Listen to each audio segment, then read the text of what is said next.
नमस्कार, मैं हूं आपके साथ अक्षता मौर्य। आप देख रहे हैं न्यूज़ 7 हिंदी।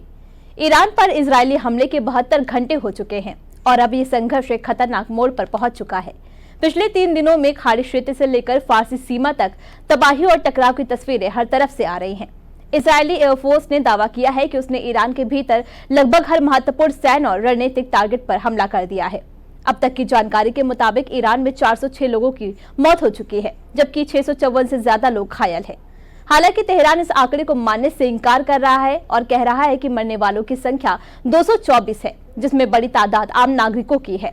दूसरी तरफ ईरानी हमलों में अब तक 16 इजरायली नागरिकों की मौत और कई दर्जन घायल होने की पुष्टि हुई है। इजरायली सेना यानी आईडीएफ ने ऑपरेशन राइजिंग लायन को आगे बढ़ाते हुए अब ईरान के गहरे इलाकों पर वार किया है। सबसे चौंकाने वाला हमला हुआ ईरान के मशहद एयरपोर्ट पर, जहां 2300 किलोमीटर दूर से इजरायली जेट्स ने एक ईंधन विमान को ध्वस्त कर दिया। आग की लपटों में घिरा वो विमान इस जंग की दूरी और क्षमता का सबसे बड़ा सबूत बन गया। इजरायल ने दावा किया है कि पिछले 24 घंटों में उसने अपने देश से तेहरान के बीच एक एयर कॉरिडोर बना लिया है। इसका मतलब साफ है, अब इजरायल की वायुसेना सीधे बिना किसी रुकावट के तेहरान तक उड़ान भर सकती है।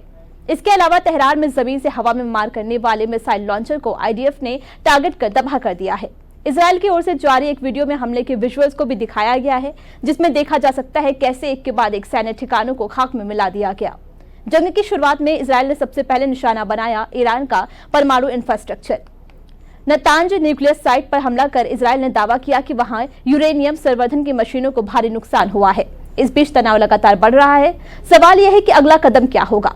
क्या यह संघर्ष एक पूर्ण युद्ध में बदलने वाला है या फिर कोई कूटनीतिक पहल दोनों देशों को पीछे खींचेगी?